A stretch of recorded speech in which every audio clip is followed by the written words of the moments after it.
Vamos a ver entonces lo que nos queda ver de motores. Hoy vamos a ver el principio de funcionamiento. Y nada, un poco de las curvas y algún montaje de fuerza característico. Con eso ya acabaríamos el tema. Bueno, el último día antes de empezar con el principio de funcionamiento, recordar brevemente el tema de las dos conexiones que teníamos en la parte eléctrica del motor. La parte de entrada al motor donde nosotros vamos a conectar es una carga trifásica, son 3 bobinas que, como toda carga trifásica, puedo conectar en estrella o en triángulo. Es una carga equilibrada. ¿Por qué equilibrada? Porque las 3 fases del motor, las 3 bobinas, son exactamente iguales. De hecho, una de las comprobaciones que hacemos para ver si un motor está en buen estado es medir la resistencia en corriente continua de cada devanado. Si el resultado me da algo que es igual o prácticamente igual, es muy probable que el motor esté en buen estado. Si tengo alguna fase donde la laca, el barniz que cubre el cobre se ha derretido y ha cortocircuitado espiras entre sí, voy a medir una resistencia más baja en esas bobinas y me va a dar una pista de que probablemente ese motor tenga algún problema. ¿Vale? Es una manera de comprobarlo, viendo si la carga está equilibrada o no, si las 3 bobinas son iguales o no. Como toda carga equilibrada en trifásica, me parece que algo llegasteis ya a ver de trifásica, ¿no? Sabéis que una carga equilibrada en trifásica no necesita de neutro, funciona exactamente igual sin tener conductor de neutro. ¿Por qué funciona exactamente igual? Funciona exactamente igual porque las corrientes que aparecen, consecuencia de las tensiones que aparecen, se compensan entre sí. Las ondas que yo tengo corriente alterna son ondas que no están en fase, van desfasadas 120 grados en el caso de trifásica. Por aquí creo que las tengo dibujadas, son algo así, ¿vale? Podéis ver si cogéis cualquier instante. Vamos a coger uno que sea fácil de ver. Por ejemplo, yo si cojo aquí, bueno, esto está dibujado a mano, lo cual es un problema, ¿no? Para estas cosas, pero si yo sumo el valor de estas dos ondas, que es positivo, y le resto el valor en este caso que es el máximo de la otra onda, que al estar en la parte de abajo tengo que restarlo, sería negativo, el resultado me va a dar 0. Si yo sumo en cualquier instante de tiempo las 3 ondas, siempre me va a dar 0. Lo mismo ocurre si fuesen ondas de intensidad, que es lo que pasa con la estrella, por ejemplo. Esto es algo que no es siempre muy intuitivo, pero que conviene tenerlo en cuenta, ¿eh? Porque es donde está la magia de la trifásica. La magia de la trifásica está en que las ondas están desfasadas entre sí. Si no estuviesen desfasadas, todo lo que estamos haciendo no tendría sentido nada. No podríamos hacerlo. Yo tengo, por ejemplo, una carga en estrella, ¿vale? Que quizás es donde más difícil sea comprender el tema de no tener neutro, ¿no? Normalmente una carga en estrella, cuando yo tengo el neutro, pues vale, solemos dibujar las corrientes como si fuesen de continua. Dibujamos corriente de la línea 1, corriente de la línea 2, corriente de la línea 3, corriente del neutro. ¿Vale? La corriente del neutro, ¿cuánto es? La corriente del neutro es la suma de la corriente en la fase 1 más la corriente de la 2 más la corriente de la 3.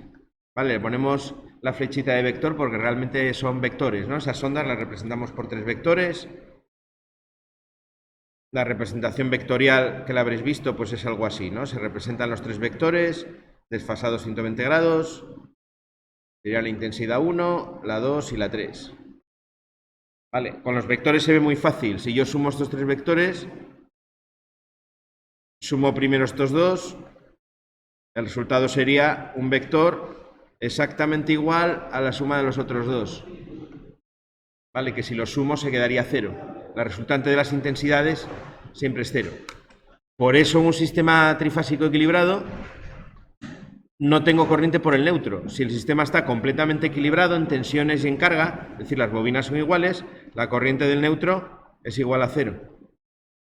¿Vale? Por eso es la razón por la cual la sección del neutro en redes de distribución se puede reducir a la mitad. Se puede llegar a reducir a la mitad. ¿Por qué? Porque el neutro, si consigo que la instalación esté bien equilibrada, no va a tener apenas corriente. Si está perfectamente equilibrada no tendría nada, y si no está perfectamente equilibrada, pero casi, pues va a tener una corriente que desde luego va a ser más pequeña que las corrientes de fase. ¿Vale? El motor que estamos estudiando es una carga trifásica que no necesita de neutro. Conecte en estrella, conecte en triángulo, sería algo así, ¿no? Si lo conecto en estrella, lo que va a pasar en cada instante de tiempo es que va a haber instantes donde tengo dos corrientes que están entrando y a lo mejor la I3 en ese momento está saliendo, ¿vale? O a lo mejor va a haber un instante de tiempo donde pase esto de aquí, estén, por ejemplo, pues entrando la corriente por I3, esté saliendo por I1 y la corriente en I2 sea cero, ¿vale? Depende del instante de tiempo. Si miramos nuevamente las gráficas, que pueden ser perfectamente gráficas de intensidad, fijaros que eso pasa así, ¿no? Hay un instante, por ejemplo, aquí,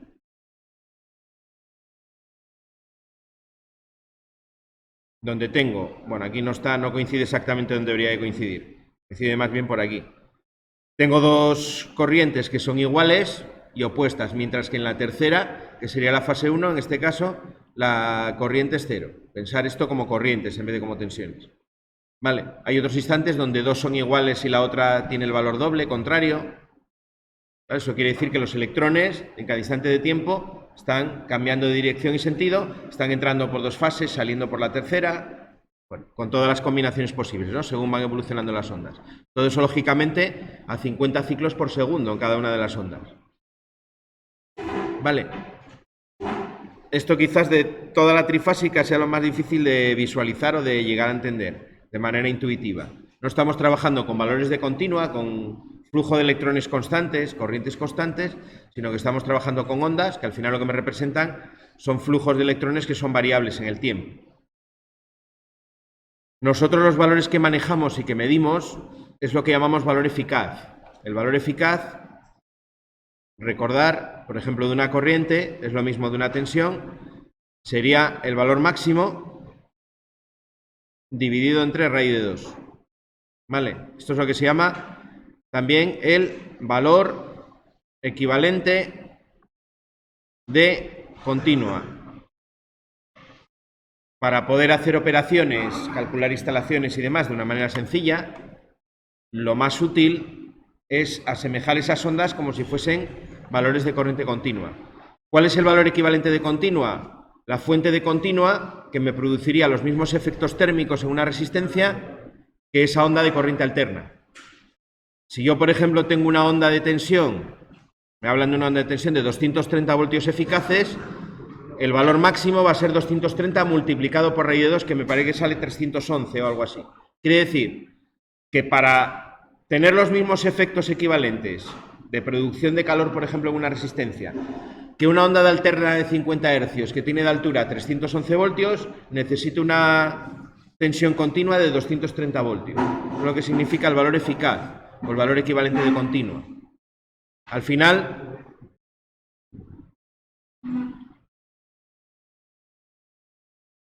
es mucho más cómodo poder trabajar con esos valores. El polímetro, el valor que me va a medir, si es un polímetro de los que se llaman de verdadero valor eficaz, me va a medir el valor eficaz. Los polímetros que nosotros tenemos que no son de verdadero valor eficaz, me miden el valor eficaz siempre y cuando la onda sea perfectamente senoidal. Si yo le pongo una onda que ya no es perfectamente senoidal, me van a dar error, ya no va a medir bien el valor eficaz. ¿Vale? Ese es el valor que yo tengo en los aparatos de medida, el valor equivalente de continua. Pero la onda es un poquito más alta, ¿vale? Matemáticamente es una media cuadrática, ¿vale? Hay una integral y hay unas operaciones que te dan esa media cuadrática. Al final, la relación con el valor máximo, que es la que nos interesa, es la raíz de 2. Raíz de 3 es el valor que aparece en la trifásica. Raíz de 2, bueno, tendría que hacerte toda la operación matemática, veas que es raíz de 2, pero es raíz de 2, no de 3. Raíz de 3 es lo que te aparece en las fórmulas de potencia, ¿no? Por ejemplo, la relación entre la intensidad de fase y la de línea en una estrella, en un triángulo. Por ejemplo, tú tienes la intensidad de fase en un triángulo respecto a la intensidad de línea. Bueno, no, escogí la fórmula, aquí la relación precisamente es 3 o raíz de 3. Raíz de 3, ¿no? Ahí sale la raíz de 3. Sale en la fórmula de la potencia total de una carga trifásica, raíz de 3 veces, tensión de línea, intensidad de línea por coseno de phi. Vale, lo tenemos por ahí presente en muchas Vale, si lo que es 3 es la relación entre la corriente que absorbe una carga, si la conecto en estrella, la conecto en triángulo, es 3 veces más, pero la relación aquí es raíz de 3. Igual que las tensiones de línea con la tensión de fase en una estrella, ¿no? La relación, si yo miro la tensión de fase que tengo en la estrella, va a ser la tensión de línea o la tensión compuesta partido de raíz de 3, es la misma relación. Lo que tengo para tensiones en la estrella lo tengo para corrientes en el triángulo. Bueno, teniendo claro más o menos eso, lo que tengo en el motor, que es a donde quiero llegar, es una carga trifásica, tengo 3 fases. ¿Cómo se cablea el motor? Bueno, se cablean de muchas maneras. La más sencilla, cuando yo tengo un motor de un par de polos, esto me representa este círculo, lo que sería la parte interior del estátor del motor. ¿Vale? Algo como esto que tenéis aquí. Aquí dentro iría el rotor y todos estos bobinados de cobre que tenemos aquí son las fases del motor. Los cables salen aquí a la caja de bornes y aquí es donde yo hago las conexiones. ¿Vale? Tengo ahí mis 3 bobinas. ¿Cómo se cablean estas 3 bobinas? Bueno, esto os lo voy a pasar para que lo veáis, pero este está bobinado después y no está muy allá. No es el bobinado original, ¿eh? Así que no os fiéis mucho. Por lo menos para tener una idea de qué pinta tiene, vale. Sí. Bueno, yo tengo ahí esa circunferencia interior. Como tengo 3 fases, lo que hago es dividir todo el perímetro de la circunferencia de 120 en 120 grados. A cada fase de los 360 grados que tengo le van a corresponder un ángulo de 120 grados. Como las bobinas van a tener una ida y una vuelta, una bobina al final físicamente lo que es un rectángulo que se hace con cobre. De esta manera se van haciendo vueltas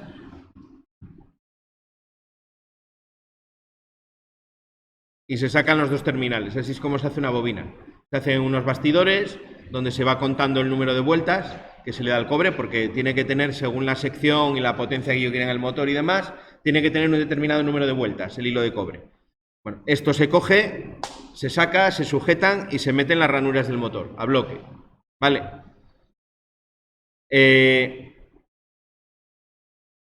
¿Cómo se reparten esas bobinas en el motor? ¿Cómo se van repartiendo? Bueno, pues lo que se hace es, como tengo 120 grados para cada fase, 60 grados de ida y 60 grados de vuelta. Aquí está representado cómo ocuparían las bobinas las ranuras del motor, en un motor de un par de polos. ¿Vale? Tendría estos 60 grados donde he puesto la A, que sería los conductores de ida de la primera bobina, de la primera fase, y donde he puesto la prima son los conductores que vuelven por el otro lado, por el lado opuesto. ¿Vale? Estarían haciendo, si tengo el rotor, van por aquí y vuelven por allá. ¿Vale? Ocuparían todos esos 60 grados de ida y esos 60 grados de vuelta. Luego, desfasado 120 grados, tendría la B, la segunda fase del motor, que sería los conductores de ida, los que he representado por B, todas esas ranuras estarían ocupadas por esa segunda fase y la vuelta por el lado opuesto. Y lo mismo con la C, si desde la B me desplazo 120 grados, en el sentido de las agujas del reloj, tendría la tercera fase del motor, del estátor del motor, con sus 60 grados ocupados por los conductores de ida y los 60 grados ocupados por los conductores de vuelta. Así es como reparto los 3 circuitos que tengo, las 3 bobinas, en lo que es el estátor del motor, en las ranuras del estátor del motor. Hay una serie de fórmulas de cálculo de vanados que me permiten llegar a la conclusión de cuántas vueltas tengo que dar, qué sección tengo que utilizar, etcétera, etcétera. ¿Vale? Eso no es objeto de nuestra asignatura, no sé si en sistemas llegaréis a ver algo, pero bueno, tiene también su complejidad, es la parte que sería de cálculo de máquinas. A nosotros lo que nos interesa es intentar entender cómo funciona, por qué el motor gira construyéndolo de esta manera. Bueno, yo ya tengo mi devanado. Cada una de esas bobinas va a ser algo como esto que os he dibujado aquí, como un electroimán, cuando yo lo estoy alimentando eléctricamente. ¿Vale? Cuando yo tengo un electroimán, fijaros que aquí tengo una serie de conductores de ida, que son todos estos de aquí, y una serie de conductores de vuelta, ¿no? Yo voy arrollando el hilo de cobre, lo paso por detrás, lo vuelvo a sacar por delante, lo vuelvo a pasar por detrás, y hago una serie de vueltas. Que es lo mismo que estoy haciendo aquí en el motor, ¿no? Yo meto el conductor por aquí, el conductor sale por aquí, vuelve a meterse por aquí, sale por aquí, ¿vale? Va haciendo y da vuelta siempre. Cuando yo alimento con una corriente eléctrica esa bobina, aparece un flujo magnético. Si yo tengo un electroimán de esta manera, pues van a aparecer un montón de líneas de campo magnético que se van a dispersar por el aire, ¿vale? Se cerrarían en el infinito, se dice, ¿vale? Con la forma muy similar a la que tendría el campo magnético de un imán. Eso es lo que tenemos en el interior de la máquina. Aquí, cuando yo alimente la fase, por ejemplo, A, con su máximo de tensión, pues voy a tener aquí el máximo de flujo magnético, que estaría hacia aquí, ¿no? Suponiendo que las de ida son estas y la corriente vuelve por estas otras de aquí, ahí tendría una especie de imán en el interior de la máquina. Es como si tuviese, pues ni más ni menos que esto. A ver si puedo dibujarlo sin destrozarlo mucho. Es como si tuviese aquí un imán con su polo norte y su polo sur enfrentado en el interior de la máquina. Vale, justo en ese instante que estoy alimentándolo eléctricamente. Bueno, ¿qué pasa cuando yo alimento con estas tensiones que yo tengo aquí trifásicas? Vale, que voy a estar cambiando la posición continuamente de ese imán, ¿no? Si yo os he representado aquí simplificadamente las 3 bobinas a lo bestia, ¿no? 3 bobinas desfasadas 120 grados. Yo aquí voy a tener, cuando el máximo esté en la primera fase, en 1, voy a tener el flujo máximo que he pintado ahí en color rojo en esa bobina, que es la primera fase. Cuando luego tenga el máximo en el 2, que sería, por ejemplo, bueno, aquí no se corresponden los colores, sería la que está en color azul en la gráfica, la que está en amarillo aquí, el máximo pasaría a estar en la otra bobina. Mientras que cuando tenga el máximo en la tercera bobina, el flujo va a estar máximo en la zona donde tengo la tercera bobina. Vale. Como esto se sucede en el tiempo, esos máximos, de manera consecutiva, yo al final lo que voy a tener es un máximo de flujo magnético que va a estar girando en el interior de esa máquina. Va a estar desplazándose, en este caso, tal como lo hemos puesto, en el sentido de las agujas del reloj. Vale. Si alimento primero esta, luego esta y luego esta, el máximo va a ir cambiando alternativamente de una en otra. Es decir, esas 3 fases que están repartiéndose de 120 en 120 grados todo el perímetro del estator del motor, si las alimento con un sistema trifásico, donde los máximos de tensión y por tanto de corriente en las bobinas se van sucediendo, van a provocar que tenga un campo magnético giratorio. Un campo magnético cuyo valor máximo va a estar girando en el interior. Es como si tuviese un imán girando dentro de la máquina, ¿vale? Un electroimán en este caso, pero al fin y al cabo un campo magnético girando dentro de la máquina. Ese es el primer punto del funcionamiento del motor. La primera cosa que tenemos que comprender. Cuando alimento los devanados del motor con un sistema trifásico, tengo un campo magnético giratorio. ¿Vale? Bueno, ¿qué efectos provoca ese campo magnético giratorio? Ese campo magnético giratorio, según el principio del generador, o lo que se llama, lo habréis visto seguramente en sistemas, la regla de la mano derecha, me dice que cuando yo tengo un campo magnético variable, se induce una fuerza electromotriz, lo que llamamos también el principio de autoinducción. En este caso, la parte que yo tengo en el rotor, que es la jaula de ardilla, que si recordáis eran esas barras de aluminio que yo fundo en el interior de esas galletas, ¿no?, de acero al silicio que me van a formar el cilindro del rotor. Esas barras, si yo las extiendo, tendrían una forma así como una escalera, ¿no? Están unidas por los extremos, por los anillos de cortocircuito, y van a empezar a ver que por el entrehierro tengo un campo magnético que está girando por encima de ellas. ¿Vale? Imaginaos el rotor con sus barras que tengo en el interior de la máquina, y aquí tengo un campo magnético que se está moviendo, que está girando alrededor de esas barras. Si lo dibujo así como extendido, si yo pudiese cortar, ¿no?, la máquina y ponerla en plano, sería algo como esto. Las barras de la jaula de ardilla serían como una escalera y el campo magnético sería como un imán, que he representado por ese polo norte. El campo magnético en este caso lo representamos por la inducción electromagnética. La inducción electromagnética es el número de líneas de campo por unidad de superficie. Es la densidad del flujo magnético, dicho de otra manera, ¿vale? Es la magnitud que se utiliza en esa fórmula.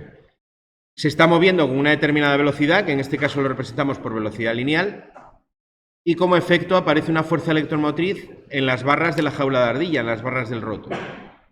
¿Vale? El sentido me lo da la regla de la mano derecha. La regla de mano derecha me da los sentidos máximos de esas magnitudes. Cuando la inducción y la velocidad son perpendiculares, forman 90 grados aquí. La inducción electromagnética, la fuerza electromotriz que aparece va a ser máxima y perpendicular al plano formado por esas dos magnitudes. ¿Vale? Según tal como está construida la máquina, aquí lo que aparece es una fuerza electromotriz en el sentido de las barras, ¿vale? En la dirección de las barras.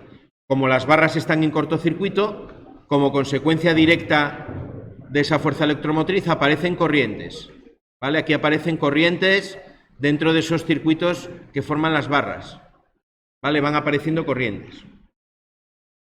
Yo las he dibujado todas iguales. Si fuesen todas iguales se anularían, ¿no? Porque la que va bajando por una barra sube por el contrario se anularía. Pero no son iguales porque el máximo solo está en un punto.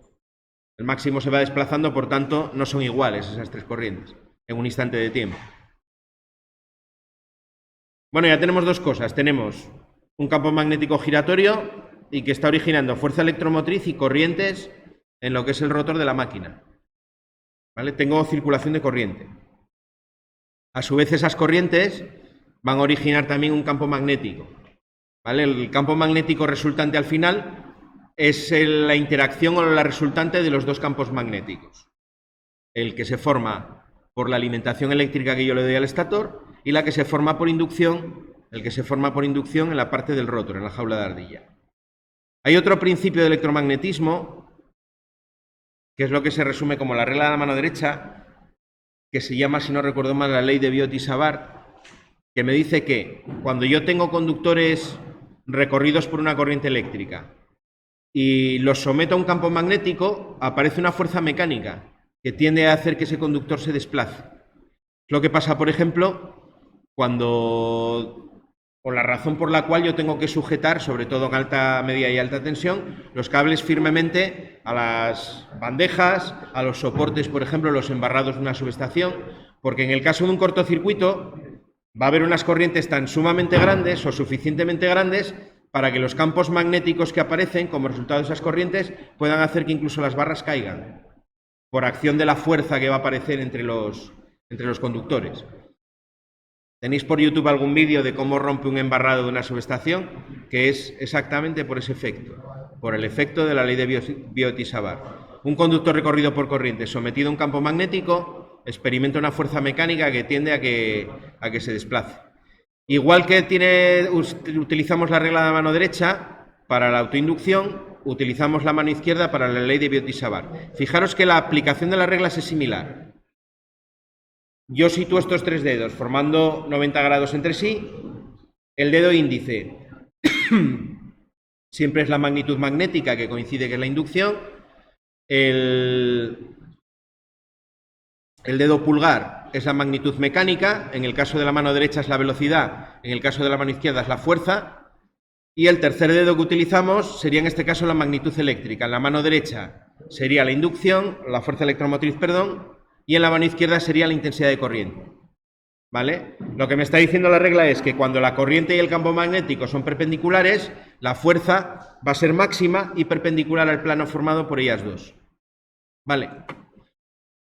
¿Qué pasa entonces en el motor? Pues en el motor tengo esos dos componentes, ¿no? Tengo un campo magnético resultante de los dos campos magnéticos y tengo corriente en las barras del motor. Si aquí tengo corriente y tengo campo magnético, lo que aparece es una fuerza que hace que el rotor se mueva. Como el rotor está unido a la máquina por dos cojinetes y un eje, al final lo que hace el rotor es girar. Como la espira que está en el lado opuesto tiene el flujo justo en sentido contrario, la corriente es contraria, la fuerza es contraria, se forma un par de fuerzas, ¿no? Si yo tengo aquí el rotor, por la espira que está en este lado, la fuerza está empujando hacia allí. Aquí tengo el eje y la espira que está enfrente, la fuerza está empujando hacia el otro lado, ¿vale? Porque la inducción aquí va en un sentido y aquí va en sentido contrario. Vale. Se forma un par de fuerzas y el rotor empieza a girar. Bueno, ya tengo campo magnético giratorio. Se inducen fuerzas electromotrices en la jaula de ardilla del rotor. Aparecen corrientes Esas corrientes interaccionan con el campo magnético resultante de los dos campos magnéticos que se han formado y aparece una fuerza que hace que el rotor tienda a seguir al campo magnético giratorio. ¿Qué pasa si el rotor llega a alcanzar el campo magnético giratorio? En el momento en el que empiezan a girar, el que está girando a la misma velocidad que el campo magnético, tenemos un problema, que es que el campo magnético para las barras de la jaula de ardilla deja de ser constante, deja de ser variable, pasa a ser un campo magnético constante. Y para que se induzca fuerza electromotriz, el campo magnético tiene que ser variable. Es decir, se tiene que estar desplazando respecto al conductor, donde se va a inducir esa fuerza electromotriz. En el momento en el que el campo magnético es fijo, no hay ningún tipo de inducción. No sé si recordáis, si fue a vosotros con lo que comenté el otro día, el experimento de Faraday, ¿no? Hace una bobina y mete dentro un electroimán y en la bobina en los dos extremos pone un galvanómetro para medir la tensión que aparece. Cuando mueve la bobina mete el imán dentro de la bobina, en el momento que la está moviendo la aguja se mueve. En el momento en el que deja el imán dentro de la bobina quieto, la aguja del galvanómetro se para. Es decir, el campo magnético tiene que ser variable, tiene que estar desplazándose respecto al conductor, si no, no hay inducción electromagnética.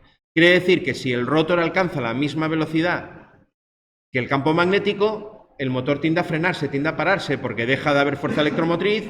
Si deja de haber fuerza electromotriz, deja de haber corrientes. Si deja de haber corrientes, deja de haber fuerza. Con lo cual, si dejo de empujar, el motor tiende a frenarse. Lo que ocurre en realidad en el motor es que al final alcanzamos un equilibrio dinámico. El motor va a girar a una velocidad ligeramente inferior a la velocidad que tiene el campo magnético. Por eso se llama motor asíncrono. No está sincronizado la frecuencia de giro del rotor con la frecuencia de alimentación de la red, o la velocidad de giro con la velocidad que correspondería a las ondas de la red. Vale, y así tendría el motor, pues que va a girar en la realidad, si tengo 3.000 revoluciones por minuto en el campo magnético, a 2.800 y pico, 2.900, un valor que normalmente está un 3, un 4% por debajo de la velocidad del campo magnético que llamamos velocidad de sincronismo. Vale, esa es la razón del giro del motor. Eso es por lo que el motor gira. Aquí tenéis un esquema un poco resumido. Alimento con corriente, aparece un flujo magnético variable, aparecen fuerzas electromotrices. Esas fuerzas electromotrices inducen una corriente, aparece un campo magnético en el rotor, que como resultante con el del estator me da el campo magnético de la máquina. Como tengo corrientes por la parte del rotor, aparece una fuerza que hace que la máquina tienda a girar, ¿vale? Y nunca llega a alcanzar la velocidad del campo magnético porque si no la máquina se pararía. Tiende a frenarse, de hecho, cuando llega a esa velocidad. Dejo de tener fuerza. Para una máquina de un par de polos, tenemos aquí la fórmula de la velocidad de sincronismo, ¿vale? Que es esta de aquí. 60 veces la frecuencia multiplicado por el número de pares de polos. En la manera en la que construimos la máquina, que os decía antes de repartir cada 120 grados, para una de las fases sería una máquina de un par de polos. Si yo voy en vez de 60 en 60, 60 de ida, 60 de vuelta, voy 30 a 30, tendría una máquina de dos pares de polos. Es decir, con cada una de las fases de la máquina genero dos polos. Sería coger el estator,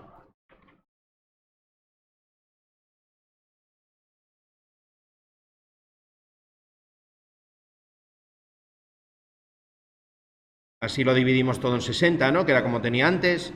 Cogía, por ejemplo, por aquí, todo esto era la fase de ida a la primera y todo esto era la de vuelta. Vale, pues ahora lo que hacemos es dividirlo todavía una vez más.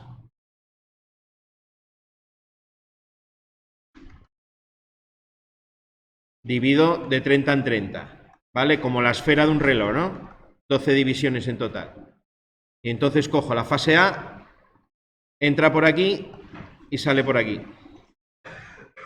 Ahora la fase B, en vez de 120 grados, 60 grados, ¿no? Aquí tendría, la voy a liar, me parece que aquí.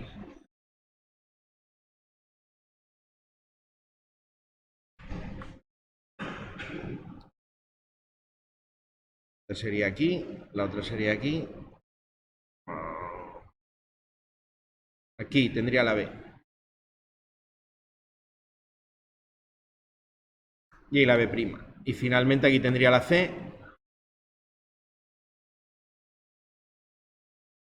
Vale, voy repartiendo de esa manera las fases del motor. Vale. Luego aquí, ¿cómo seguiría esto? Me parece que seguiría aquí por la A. Bueno, no, igual lo hice mal. Pero bueno, que tengáis la idea, que van de 30 en 30. Al final lo que consigo es tener dentro de todo lo que es la circunferencia, en vez de tener un imán con un polo norte y un polo sur, es como si tuviese dos a 90 grados entre sí, que van girando. Tendría una máquina de dos pares de polos. Esa máquina de dos pares de polos gira más despacio. Según la velocidad de sincronismo, el campo magnético va más lento. ¿Vale? Sería justamente la mitad. Para una máquina de dos pares de polos, la velocidad de sincronismo sería 3000 entre 2, 1500 revoluciones por minuto. ¿Vale? Los alternadores, por ejemplo, de las centrales hidráulicas, que tal como están construidas, giran más despacio que una central térmica, porque el agua lleva menos presión que el vapor de una central térmica, gira más despacio, se construyen con 11 pares de polos y cosas así. 9 pares de polos, 11, de tal manera que las velocidades de giro son mucho más lentas que un motor. Es otro tipo de máquina, es la máquina síncrona, pero desde el punto de vista de la velocidad de sincronismo, la fórmula es exactamente igual, funciona exactamente igual. Vale. Este tipo de máquina, por ejemplo, como alternador se utiliza en los eólicos. Los eólicos sí que llevan la máquina síncrona como generador. Vale. Bueno, pues eso es el motor, esa es la razón por la que gira. Lo tenéis en los apuntes resumido en ese cuadro de ahí. ¿Vale? Los principios que se van aplicando y en qué orden. La velocidad de giro real de la máquina. Bueno, esto es lo que llamamos la velocidad de giro, no el deslizamiento. Sería el valor en tanto por ciento que la velocidad de giro de la máquina está por debajo de la velocidad de sincronismo. Esto normalmente va a estar entre un 3 y un 4%. ¿Vale? Para los motores que nosotros usamos. Si hacéis la cuenta respecto a 3000, pues saldrán 2800 y pico, 2900, 2700. Por ahí es la velocidad a la que gira el motor. Como la velocidad tampoco es fija, esto sería para las condiciones nominales. Luego puede cambiar. ¿Se entendió más o menos esto? Todo esto, lógicamente, detrás lleva un montón de fórmulas y de magnetismo y de... Pero quitándole toda esa parte de matemáticas, lo que me queda es esto. Eso es por la razón por la que funciona un motor.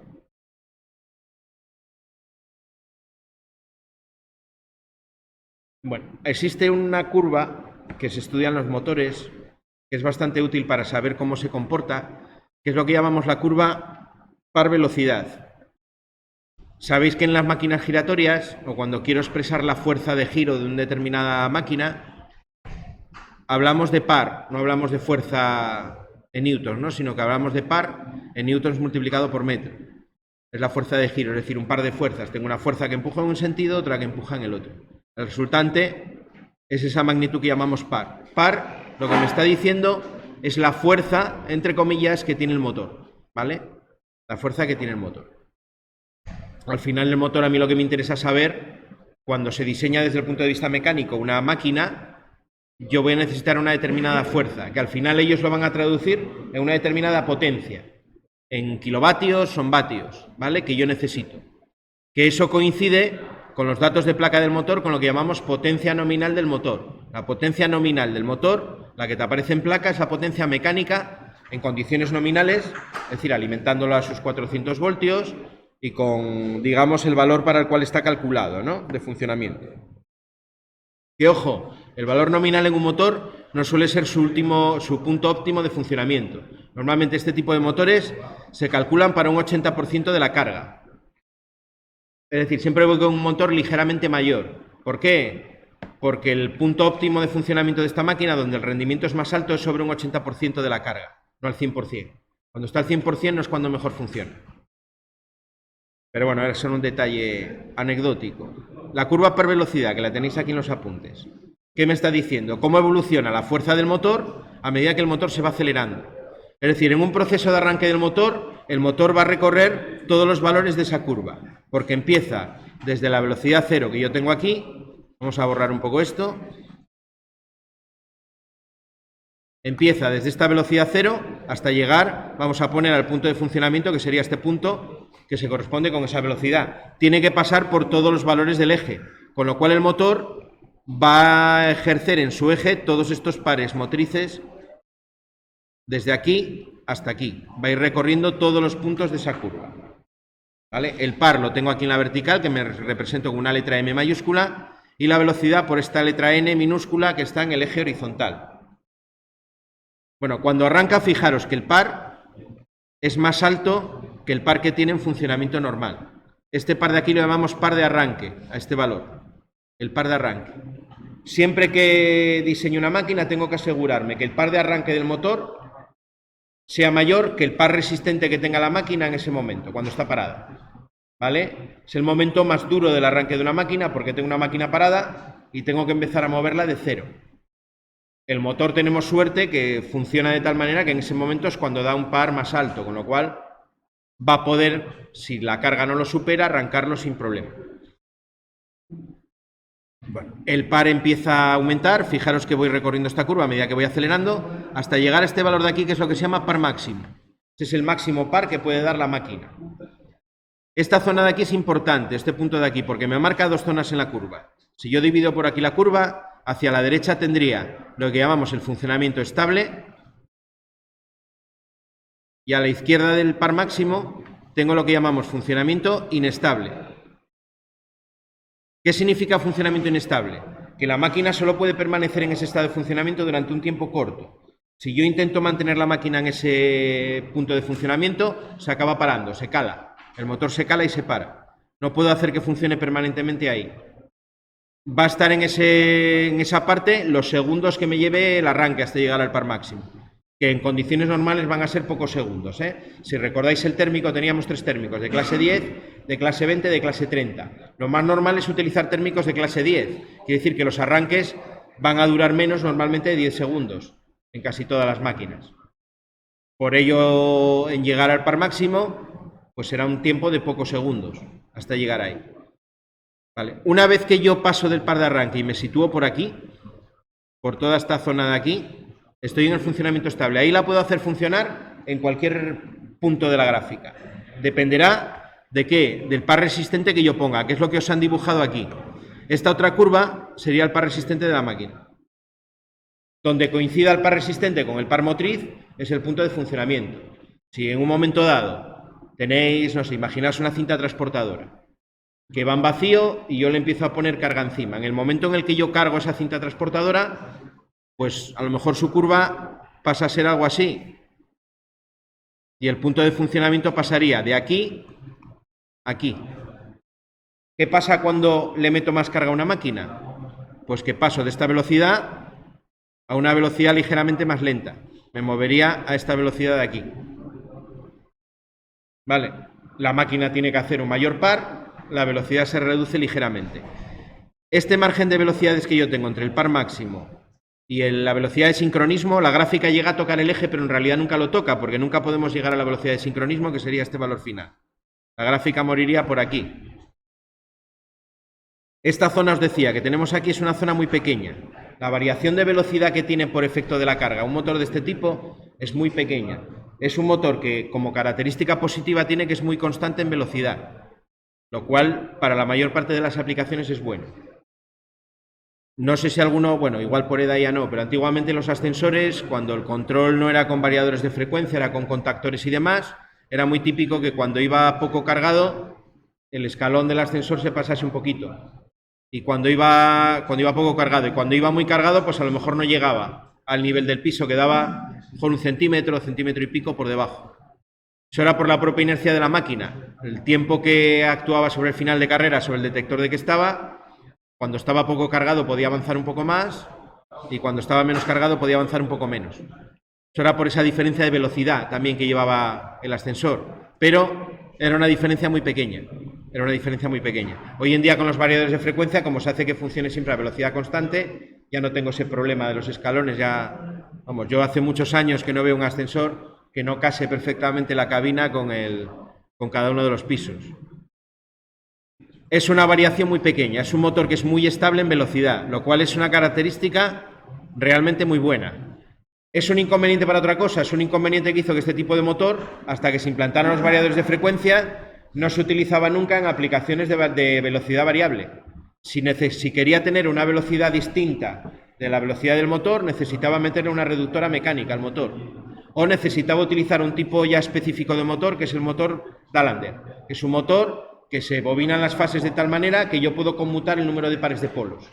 Si yo cambio el número de pares de polos, si paso de 3000 revoluciones por minuto de sincronismo, de velocidad de sincronismo a 1500, reduzco la velocidad del motor prácticamente a la mitad, ¿no? Con esa reducción del 3-4%. ¿Vale?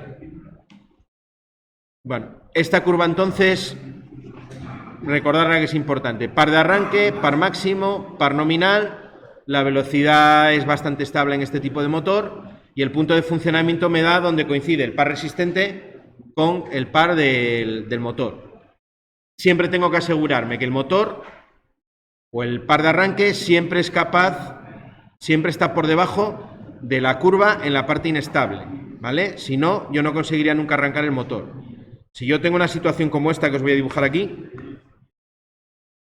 tengo este par motriz y tengo un par resistente de este tipo, la máquina no puede arrancar, porque fijaros que aquí el par motriz es mayor que el máximo. Este sería el par resistente, está en azul, y en negro estaría el par motriz. Vale.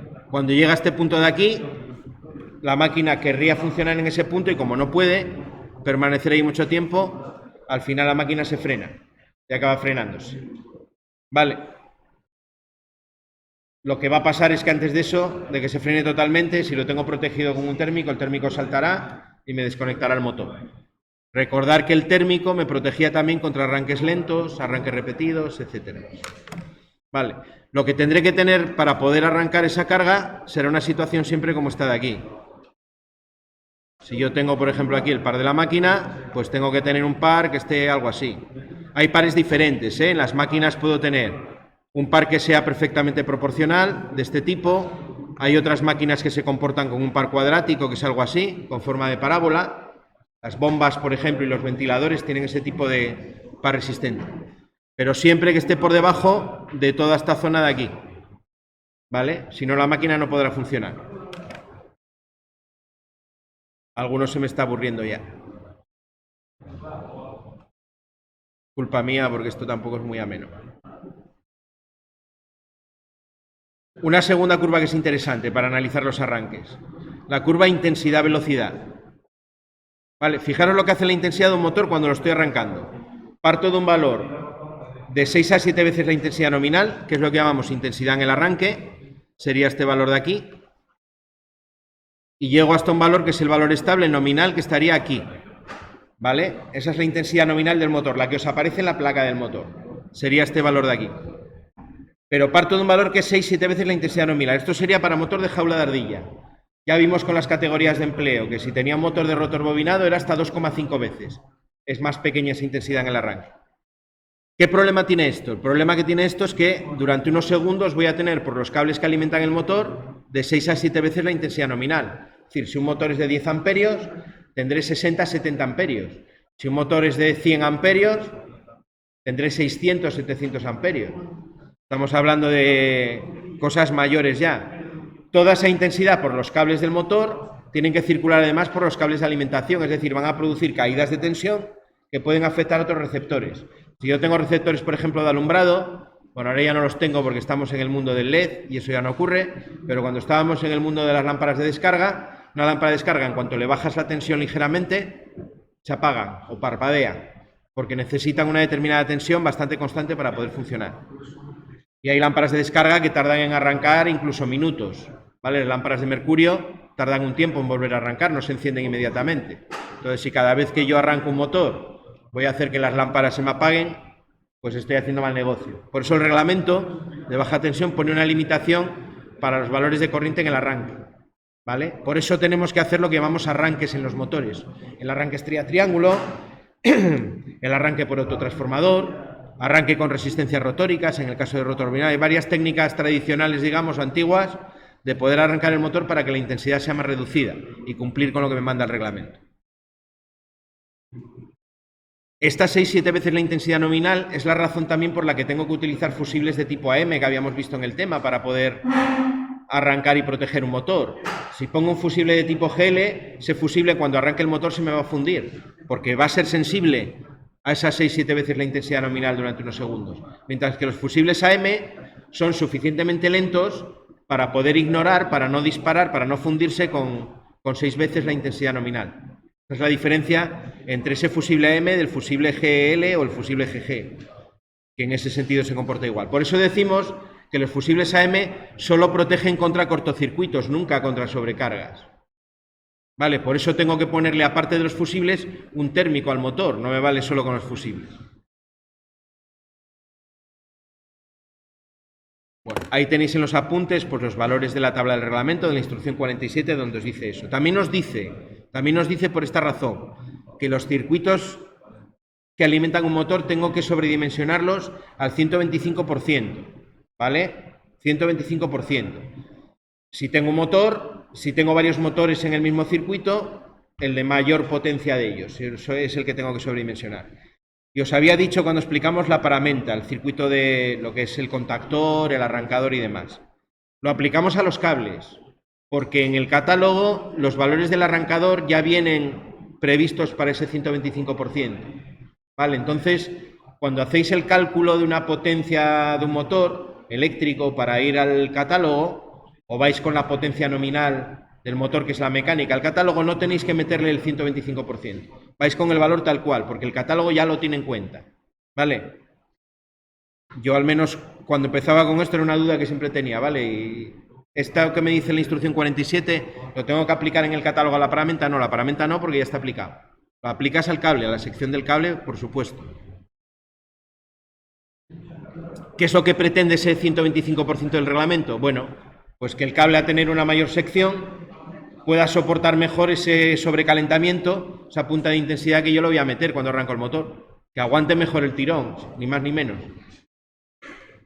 Como es durante un tiempo corto, tampoco hace falta ponerle mucho más, ¿no? Dimensionar el cable para 6 veces la intensidad nominal. Con un 25% más de la nominal me vale. Bueno, alguna formulilla que es útil y vemos un par de esquemas y terminamos. Potencia absorbida del motor. Cuando hacemos cálculos con motores, por ejemplo, para calcular el cableado, como hacéis en el módulo de vivienda, es exactamente igual, no hay ninguna diferencia. El valor... Venga, digo esto rápido y acabo. La potencia absorbida del motor tengo que calcularla con los valores eléctricos de la placa del motor. El motor me va a decir la tensión y la intensidad y el coseno de phi. Y si es de doble tensión me lo va a decir tanto para estrella la corriente como la corriente para triángulo, ¿vale? En las condiciones nominales. Esos son los valores que yo utilizo para el cálculo. El cálculo de la potencia absorbida, raíz de 3, tensión de línea, intensidad de línea, coseno de phi. Los valores de placa son siempre valores de línea.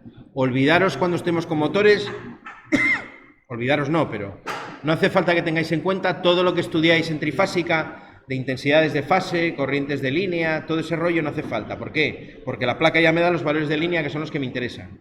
Al final, la corriente que circula por el cable es la intensidad de línea.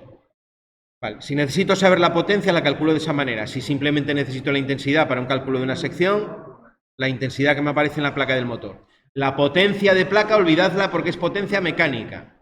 Esa potencia es la que es útil para el que diseña la máquina desde un punto de vista mecánico, para saber que necesita un motor de tantos kilovatios. Pero para vosotros ese valor en cálculos eléctricos no nos es útil para nada. Lo único para lo que nos es útil sería para saber el rendimiento. Si yo quiero saber a qué porcentaje está rindiendo un motor, yo hago esa cuenta que aparece debajo, que es potencia nominal partido de potencia absorbida. O lo que es lo mismo, potencia útil partido de potencia absorbida. Vale, si yo tuviese el motor en condiciones nominales, puedo calcular con la potencia de placa nominal partido de la potencia absorbida, que la puedo calcular con la placa, el rendimiento que tendría ese motor en condiciones nominales. Ya os digo que no es el mayor rendimiento del motor, ¿eh? Sobre un 80% de la carga es cuando el motor rinde más alto. Los motores como máquina eléctrica no tienen rendimientos tampoco muy altos, están en 80, sobre los 80% se mueven. ¿Vale? Sabéis que toda máquina absorbe una potencia y cede una potencia, ¿no? Lo que hay en medio es la potencia que se pierde. Toda máquina, bueno, cuando se estudian las máquinas eléctricas, igual hacéis algo de esto en sistemas, se hace un gráfico que es algo así. Es como si fuese una tubería.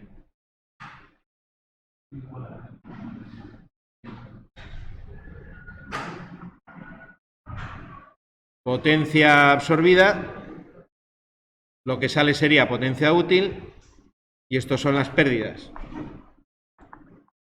Vale, es decir, tengo una potencia absorbida que es todo esto, la potencia que me llega al final es todo esto, y lo que pierdo por el medio es esto, que es la diferencia, ¿no?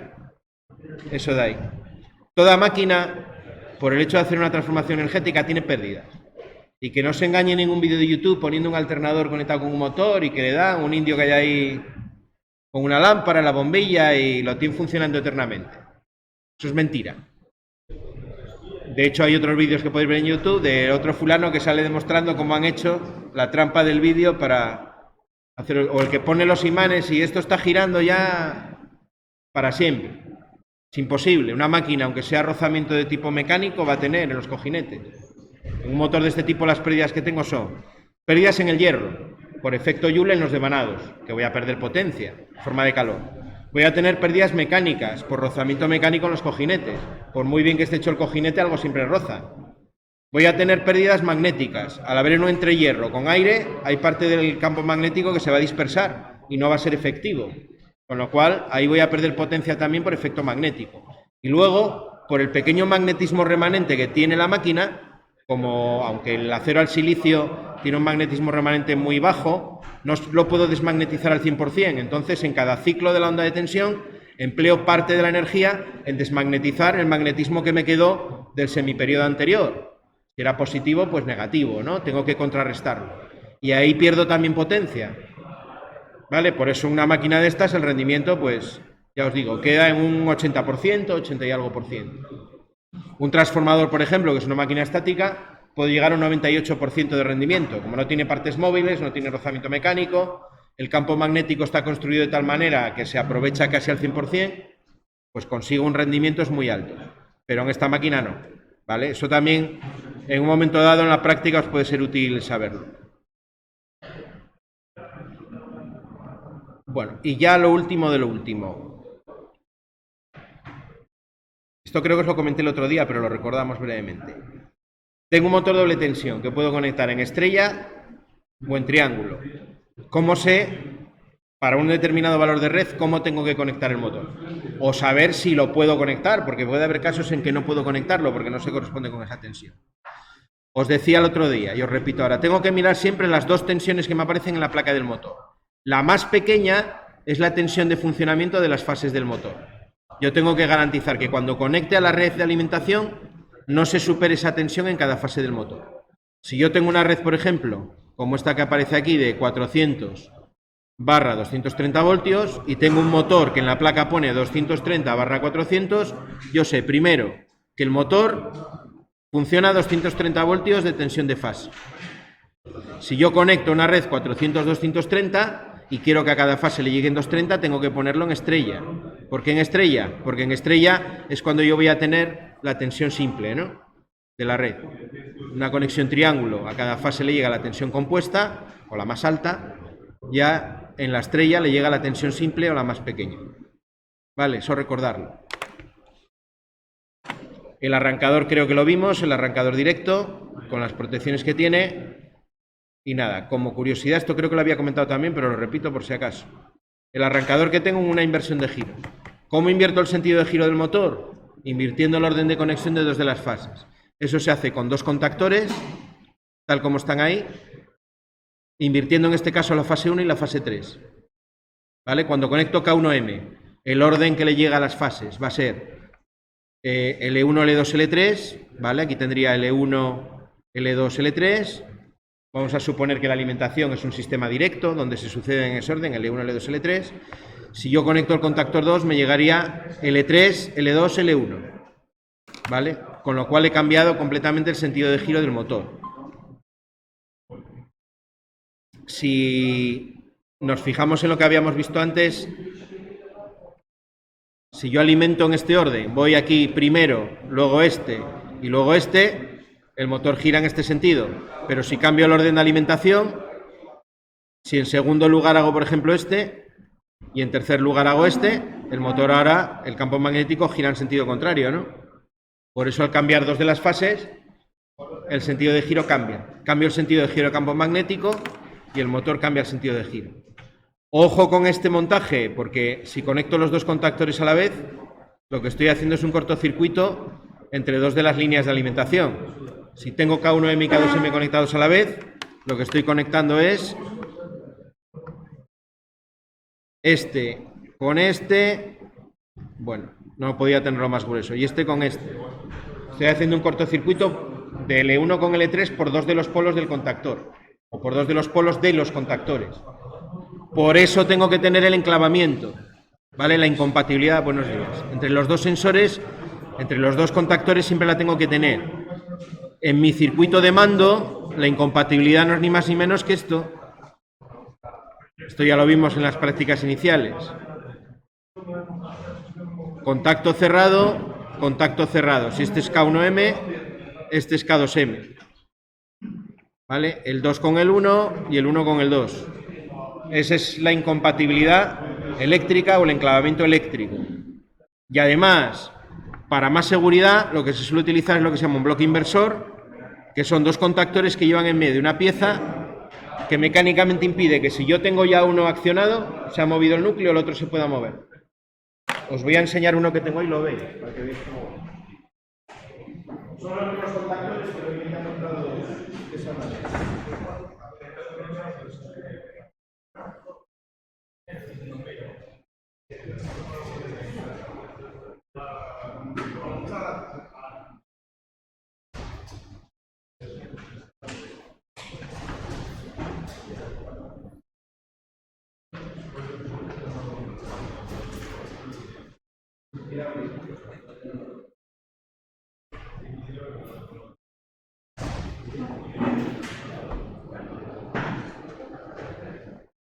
Esto que os voy a pasar ahora es un bloque inversor. Son dos contactores y lo que tienen en medio es esta pieza, que es la que impide que si uno se ha movido, porque le estoy metiendo corriente, podéis ver que el otro, si lo intentáis empujar con el dedo, no se va a mover. Aprovechando esto que tienen en medio, cuando se mueve el núcleo veis que esa pieza se mueve, pues es una pieza de plástico que se mete en la otra y impide que se mueva mecánicamente. Esto es el enclavamiento mecánico, que dibujamos en el esquema con ese triangulito con la línea discontinua. Vale, cuando lo veáis quiere decir enclavamiento mecánico. Y luego normalmente cuando se compra por catálogo el bloque inversor viene ya con los puentes, es que os va a costar tanto trabajo hacer en la práctica 11 me parece que es, vienen hechos ya con conductor rígido, con lo cual es mucho más fácil, solo tengo que acoplar el térmico y está. Os lo dejo también para que lo veáis, que es interesante que lo... Y pues hasta aquí hemos llegado. El miércoles que viene hacemos el examen, ¿vale? Una parte de test y otra parte de diseñar un ejercicio, ¿vale? Un enunciado y hay que hacer el esquema de fuerza de mando. Lo vamos a hacer en el ordenador y con el CADESIM. Eso quiere decir que los ejercicios que yo he hecho puedo abrirlos, puedo copiar en la fuerza, pegarla en el otro, o guardar ese con otro nombre porque se va a parecer a lo mejor la fuerza o el mando, y a partir de ahí... Otros años lo que hice fue que os doy yo un archivo para el CADESIM con parte ya dibujado, para que os quepa todo y os quede situado bien, a lo mejor con parte de la fuerza o... Bueno, no sé todavía cómo lo voy a hacer el miércoles, pero para hacer en el CADESIM. Como tenemos el miércoles estas 2 primeras horas, pues va a haber tiempo más que de sobra. Y en la última hacemos el test, que es más corto, lleva menos tiempo. Vale. El ejercicio realmente en 1 hora se hace, pero para no andar con la variable tiempo, lo hacemos en 2. Vale. Mirároslo bien, me preguntáis dudas de aquí al miércoles.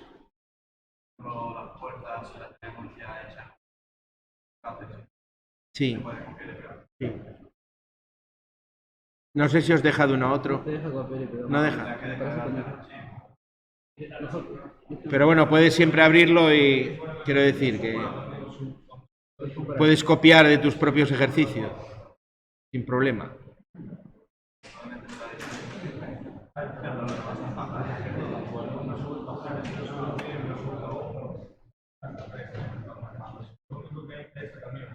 Bueno, de aquí al miércoles dudas y demás me preguntáis, ¿vale?